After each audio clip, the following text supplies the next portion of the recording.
All right, hey guys, we are certified on our trenching, so we've got our systems sealed up. Once we get the bends for my 3/0 aluminum, we're going to be routing it up the side here, and then we're going to be going into a DIN connector here because I bought aluminum thinking it would be a better deal, and it is cheaper, but with this it's 3/0, and every connection on the Schneider's PDP is 2/0. Every one of them, the neutral, the breaker bus bar, the negatives, everything maxes out at 2/0 capable. Even down here, the battery connect point for the charge controllers, they max out at 2/0. Then you go to ring terminals.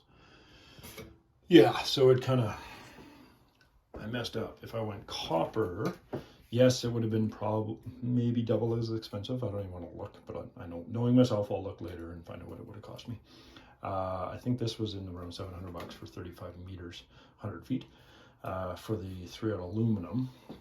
But it's a pain to bend. Once you get it bent, it's bent and it stays in that position. So it's hard to work with going through LBs. You got to feed one leg through on a 2-inch LB at a time, which is fine. Gets a little rough on the edges, but you don't actually scar it.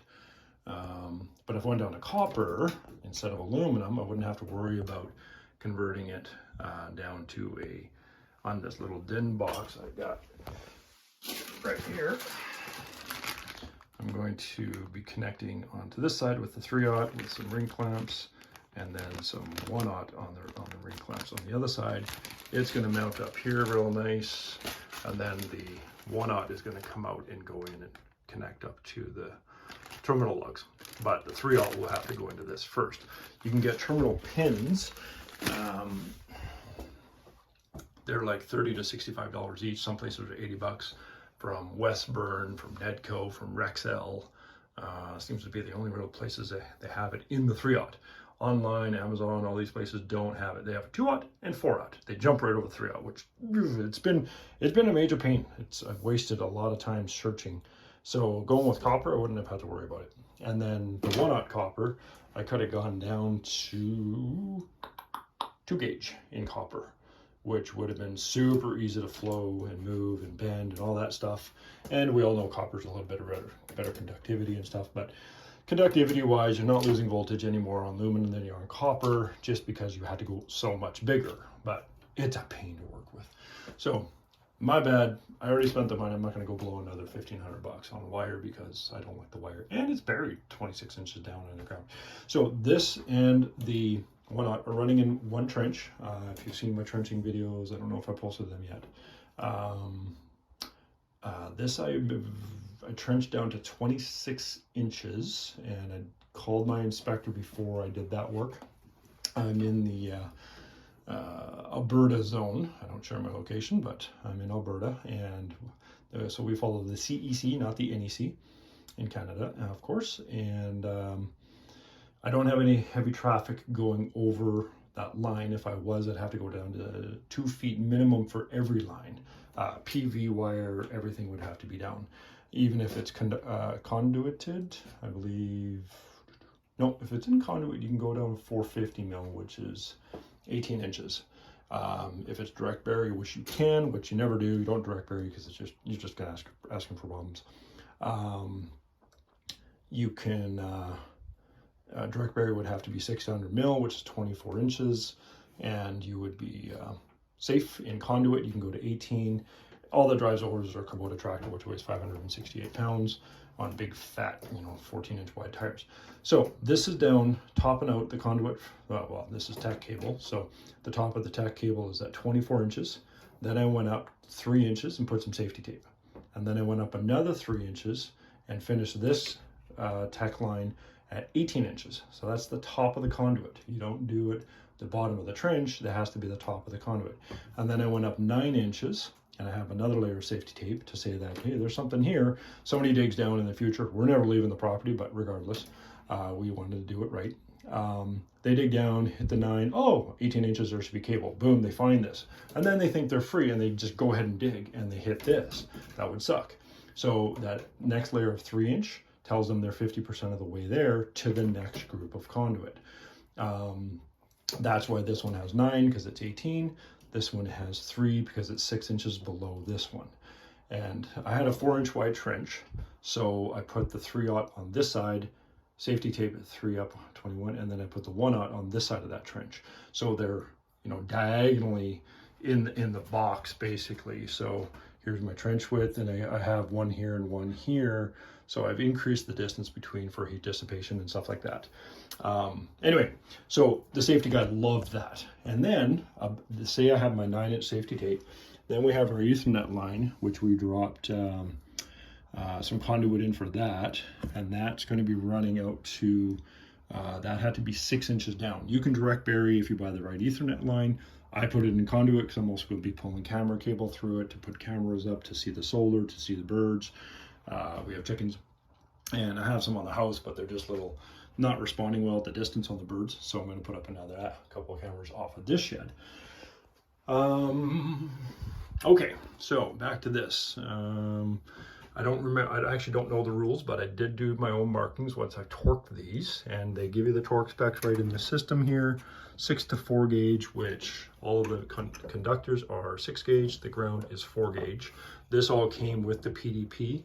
Well, sorry, this one set with the neutral, with the ground, came with the PDP to match up to one inverter. If you buy a second or a third inverter, you buy a conduit box.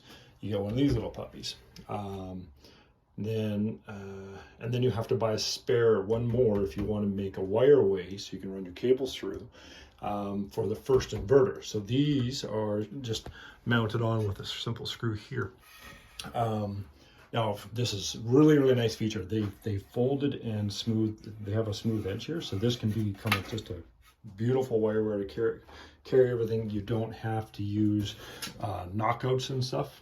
Charge controllers don't have that feature. You have to plug them out and you know, get them for your battery runs.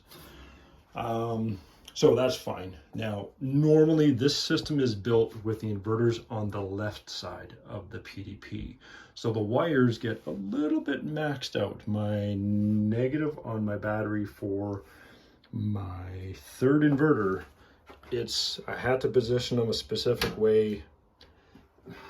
This one's it's not tight, but it will not reach the bottom of the wireway all the way across. So if they just gave like another 3 inches on this one, that would be fantastic. And if they actually had an inverter 2 kit and an inverter 3 kit of wire, they could shorten up this one, because now I have to turn my positive, and I had to come into this side of the wire in the inverter 3 box and loop it back, because there's so much extra cable. I don't want it hanging out in here. These go right up to the back of the disconnects here. And yes, I have my ring on. Some electrician's probably losing his mind right now because I'm touching electrical. There's no power, nothing's connected. Good practice, take your ring off. So yes, my positive are connected here, my negatives are connected here. I don't want all that bundle in here. So it's good. But again, this is supposed to be on the left side. If these were on the left side, these are going to be even longer. There's going to be even more cable because it's designed to be on the left, and then charge controllers are designed to be on the right. And with that, they had it just positioned to where this is the AC1, intended to be the AC1 breaker with the wire set. This was all zap stripped, cable tied up real nice on here. Magically, the code says you're supposed to use metal tab cable ties, and they have these little cheap little plastic ones in there, and it's right from Schneider, and they don't mess around. They got their stuff figured out. So that would have had to have passed because it came right with the system. But I bought metal tab. They're 42 bucks, Bartle and Gibson for 50. So they're expensive, but they're super strong, good for 75 or 150 pound pull strength. So I'm doing that right. Where was I? Sorry, I'm kind of all over the place. Yeah, so when I torque these guys down, the torque is 45 for the 6 to 4 gauge. Come on, focus. There it is. 45 inch pounds, not foot pounds. You're going to break your screws. So inch pounds or Newton meters 5.1. And fortunately, I'm a mountain biker, and I have a inch pound torque wrench. I can't find it. It's on the ground. Otherwise, most things are foot-pounds. You're too high of strength. I do not have a screwdriver, which honestly, most of the torque settings are all higher than a little handheld screwdriver torque wrench anyway. So, oh, here's the issue with these guys. That's what I have this bag out. See if you can see that. Nope. All right, anyway, on the bottom of the box, there it's kind of like a acorn nut, where it has the box inset. Yeah, there we go. You can see that. So it's a box opening. Well, that's what's on the bottom of the terminal lug. It doesn't have the provision for a fit around on these, and they don't make them so they can fit around and put a 3/0 on. If I had that, I could 3/0 aluminum right in and just have it just sit outside the bars, but I can't find it. So it's very frustrating. That's why I had to buy that DIN adapter to cable.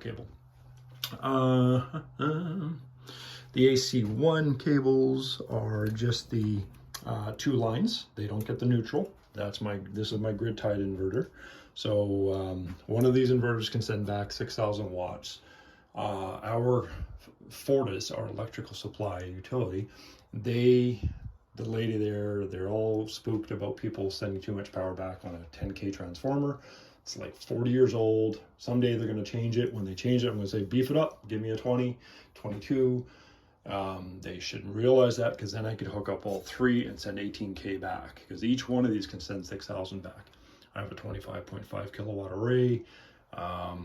You know, it won't, and they'll be voltage limited for cell, so that once my batteries hit their float mode, which I have it set at 57.85, and the charge controllers maintain that, the inverters will detect that my voltage on the batteries is at 57.85, then they'll be allowed to send back, and the cell will only come from PV, because in our county we cannot sell from battery.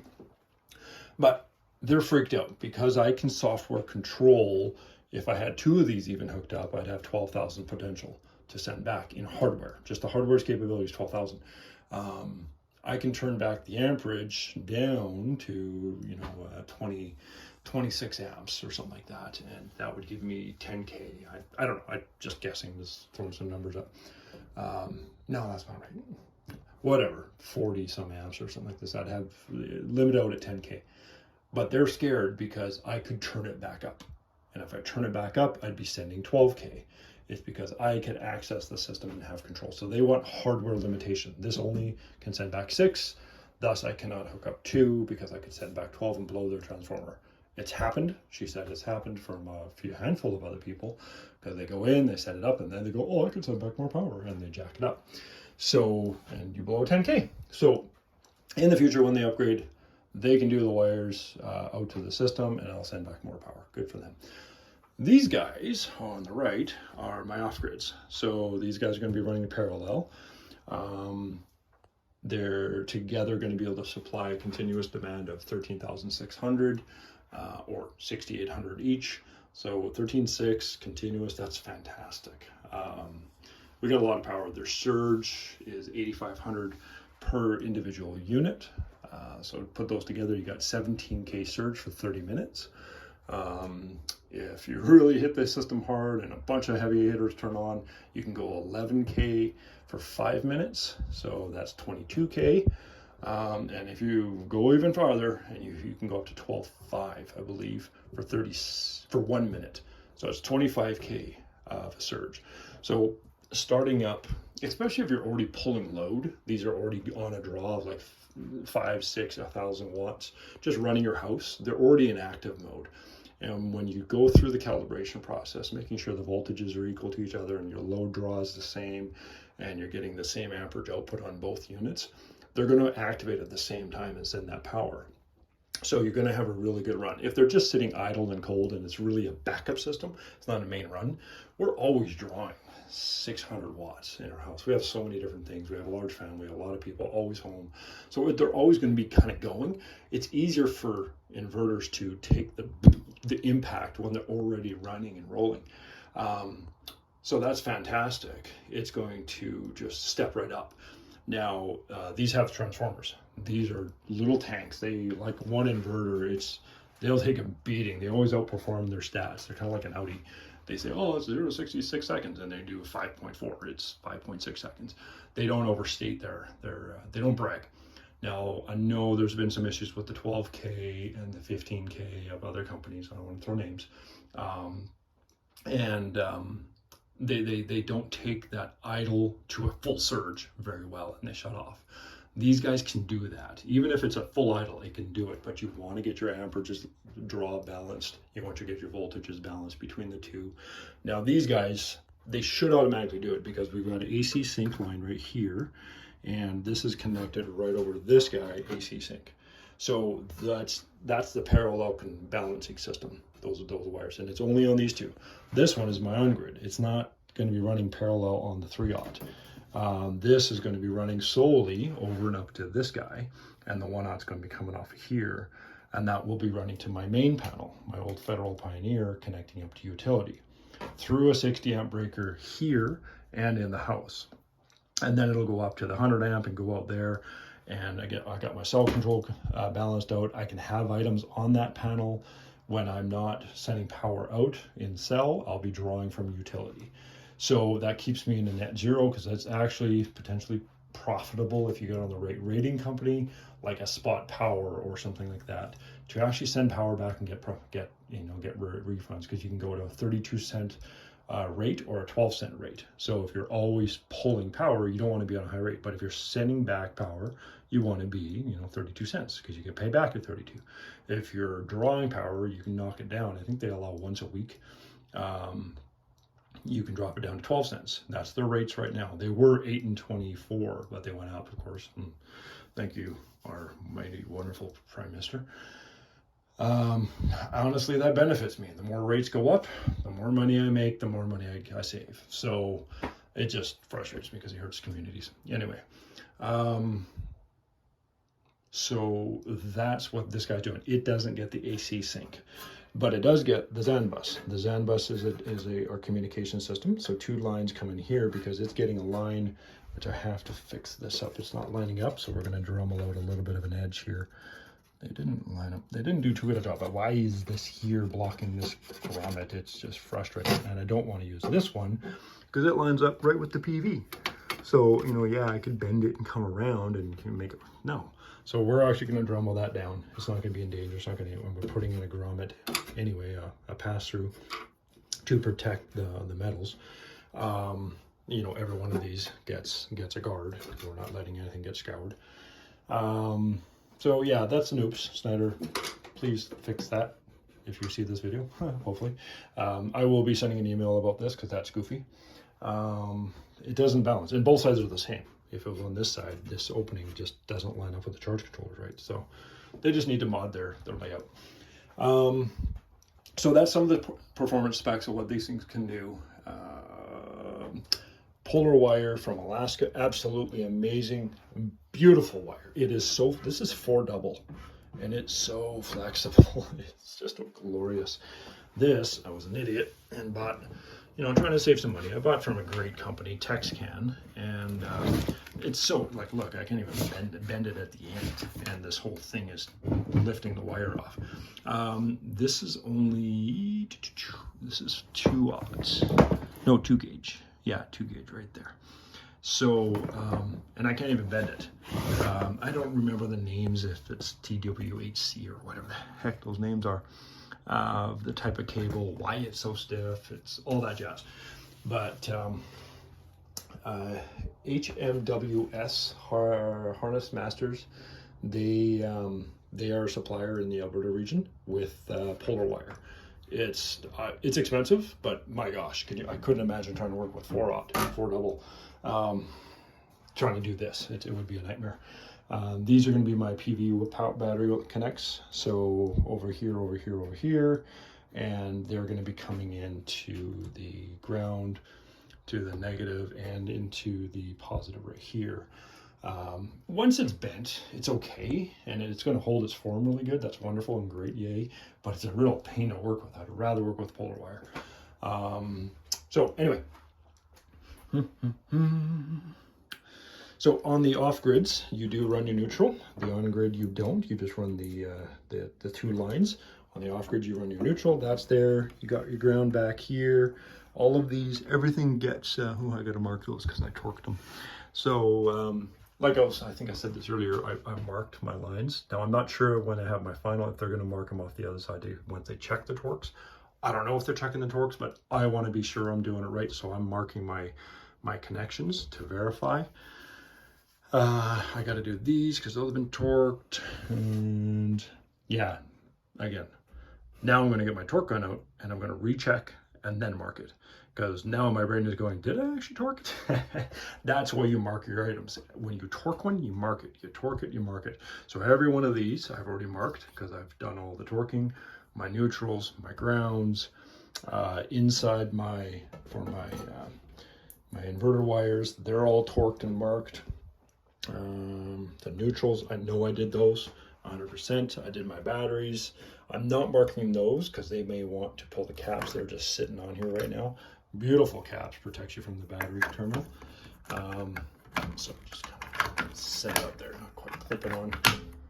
Oh, it's on now. All right. Kind of hard to get off. If you have them, you got to get a short screwdriver, come up in under here and bend it away. I snapped one of the inside hook edges on one of them, but it still clips on really strong. So you just get up and slightly bend it away and then pull down. Otherwise, you're just reefing on it and you break things.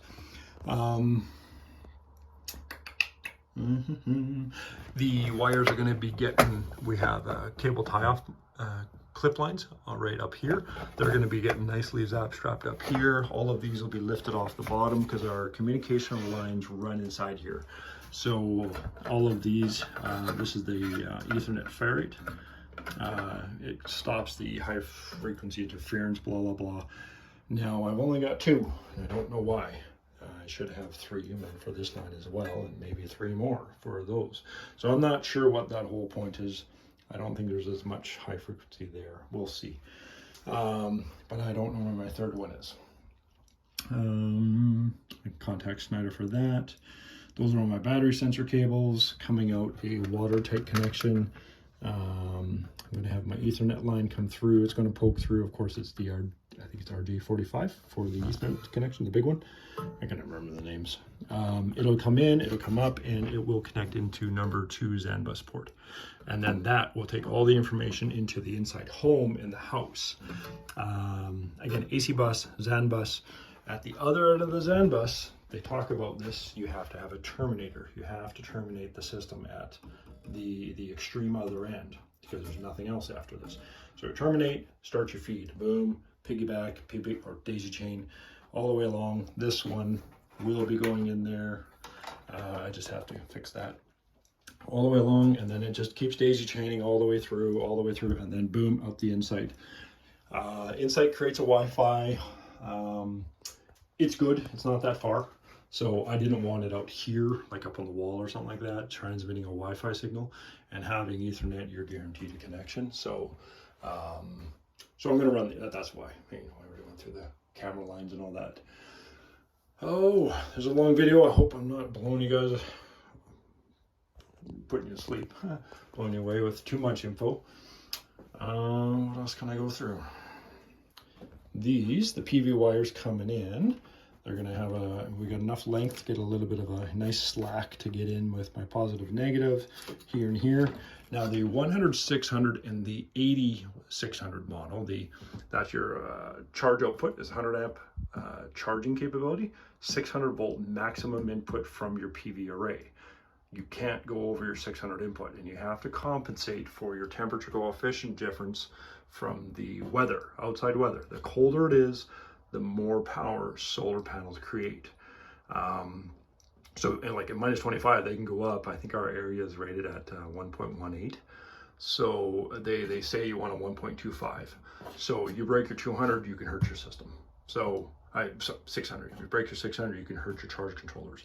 So I've rated my systems, got them balanced so that I will peak out at 576 at a 25% increase. The 100 does not mean how many amps you can bring in from your panel. That's how much amps can go out to charge your batteries, connecting on your batteries.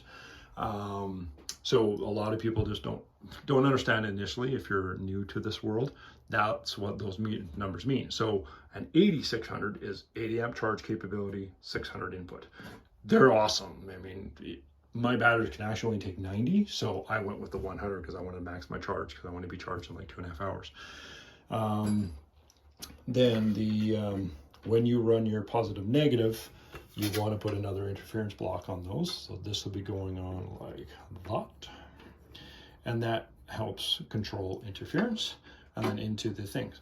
Now, before I start talking about the charge controllers, there are 3 inputs. When you run 2 inputs, a lot of different systems have this. Sometimes they'll have the first string of panels can have 25 amps or something. The next one would be 15, and the third one would be 15. I believe these guys don't care. They can take a lot of power in. Now, when you run 2, what was the rule? I could have actually run 2 sets of 10, because I have 10 panels in series, and then I'm paralleling out there with my disconnect box and coming and bringing that power in on one 10 gauge, which the wires will totally handle it. But if I wanted better control of my monitoring, it would have been better for me to have 2 lines paralleling here, because it would detect those 2 lines individually, and it would tell me what my 1 series on the higher part of the panel and the 1 series of 10 panels on the lower part of the panel array would be, instead of it only seeing all 20 panels as one array. So I have 1 1/4 inch conduit. I could easily pull 2 more positives. I've got my negative. This is my system ground. So for I could easily, or equipment ground. I don't know, whatever one. It's connected to lightning rod. It brings it in. I connect it up right here, and it just grounds out the system. So yeah, I could easily pull 2 more lines, buy another set. I could even run 12 gauge for that, but I wouldn't. I'd run 10 just to make sure you have no voltage drop. My voltage drop is like 1.6 on this and 1.8 on these guys. So I'm well under the 3 between point to point. Like from an array to here, you can't go above 3. From the inverters to the house, you can't go above 3. And then from the array to the house, you can't go above 5% voltage loss. So I'm well below those numbers because I opted in for bigger cable, everything. Pay the money, you'll be much happier. And then you get the max of your power out of your system. You're not spending all this money to, cheap it out on this end and have lacking performance. Oh, this is a big video. What else do I got for you guys? Connections, all that, the Zen bus, went through that. Buying the little dongles, the pass-throughs, you gotta buy extras. They didn't give them for in there. There's through the network down in there. I got these beautiful little black ones from Bartle & Gibbs. They're all in, they're all buried. Oh, there's one. I can see one there. I don't have my back guard on yet. So yeah, it just clips in, protects your wire from rolling on the sharp edge. And that's going to have a shielding. There's a screw for it. Put your screws, if you ever do this, blurry. This screw actually is for the back guard. And I put all my screws back from where they came from. When I take off the front panel to do the PV, these screws go immediately back into that spot, so that when I get the, oops, I touched the screen and made it focus somewhere else. Good for me. When I put the panel down while I'm working on the wires, these screws are back where they're supposed to be, because, my gosh, I mean, they just disappear and then you lose your stuff.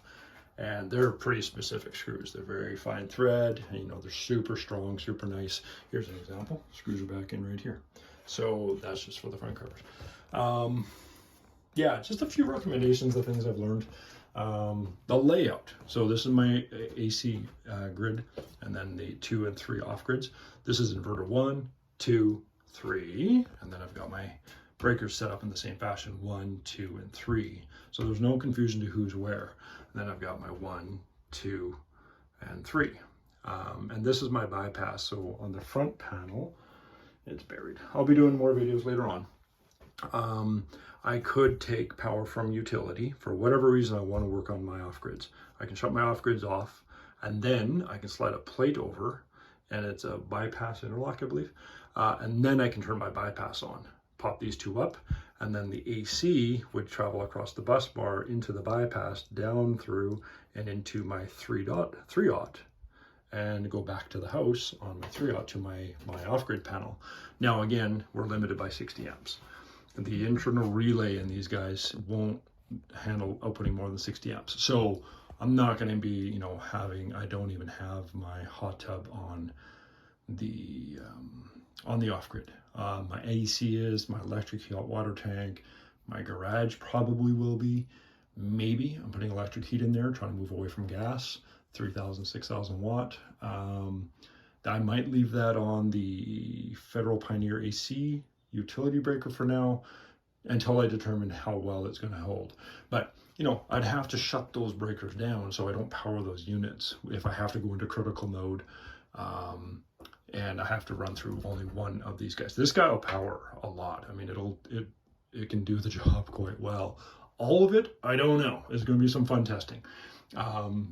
But if you push it too hard, you can weld your not really, it's only one breaker inside the internal relay. If you have two, or even worse, three, and then they're shutting off at different times, the last one to shut off or the first one to turn on takes all of the hit. So as soon as you go to 3 inverters in unison, and it's working with AC one input, it's working through the internal relay. And you have a chance of welding or sticking your internal relay.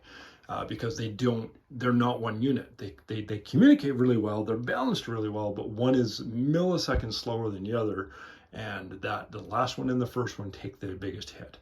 Now, when you're running off-grid, you're not working. When you're coming on the AC out load side, because there's AC out, AC one, and then generator. There's 3 input systems inside here.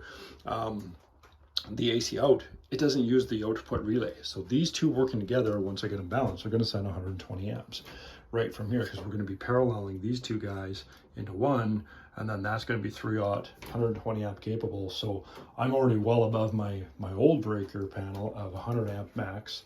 I've got 120 from these two, so lots of snot.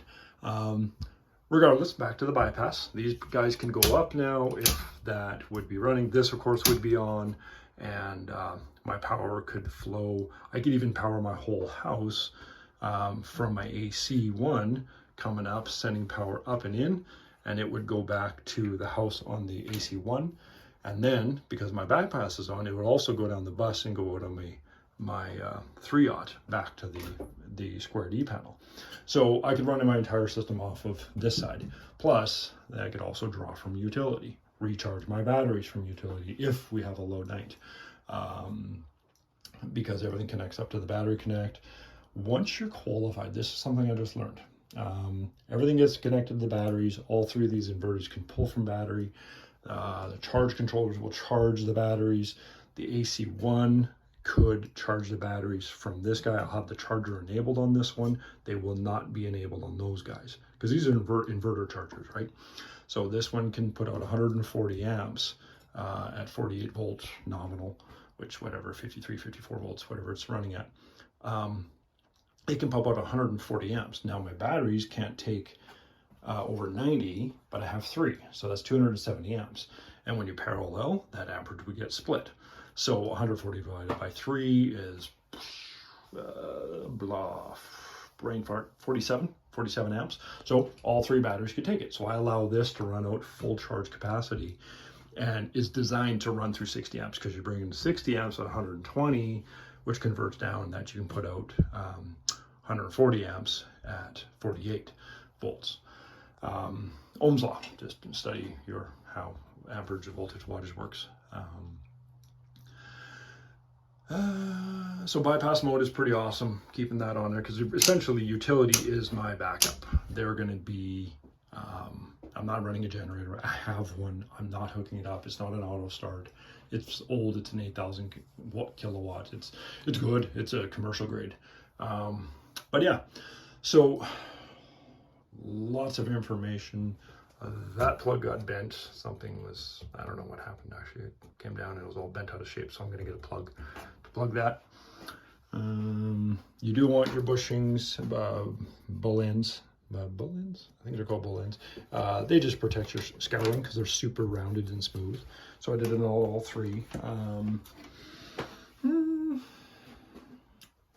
Yeah, we still got to buy these for the battery inputs because they're just going to be coming up and in. I'm getting cables built because the cables they sent with the batteries are lame. They're 200 degrees Celsius cable, which says, oh yeah, they can handle 150 amp continuous and 350 amps for 6 seconds. Yeah, if you run them up to 200 degrees Celsius, which is not acceptable because the terminals on most devices don't want you going above 75 or 90 degrees Celsius. There was a label somewhere, I think it was in here. It said maximum contact temperature can be 90 degrees Celsius. Wire is rated for 90 degrees minimum. And all of these guys are 105s. But going to 200 degrees and running a 2 gauge carrying 150 amps is stupid. So I'm getting them rebuilt by Harness Masters. And I was hoping to get up to a 2 watt to run the 150 amp because I'll stay nice and cool. But I don't think I can because the Anderson connector gets too big. It has to step up a form factor. So I'll run it with the original size, and I might max out at 1 aught, which is totally fine to carry 150 continuous, and that's what the batteries can do each. So then that comes up to the bus bar, and then that gets split into these guys. So yeah, that's I'll go through that later. I'll be sending emails saying they need to step their game up. They're not very impressive at the moment. They already don't like me because I called them out on a few things, and they actually got in contact with me and helped me understand a bit of how their system works. But even still, they're getting a little sneaky on what they're trying to pull off. So I'll make another video on that. A little defamation there, I think. But okay, I need to stop. My throat's getting dry, and I hope if anybody has any questions, feel free to respond, reply, whatever. Yeah, I'm excited for these systems, and I would recommend them. They're not a all-in-one, but they are the tanks. These things last decades. So I would recommend this system because it is fantastic, but you do need to know what you're doing if you're going to do it yourself. If you don't touch because you can kill yourself. All right, have a good night.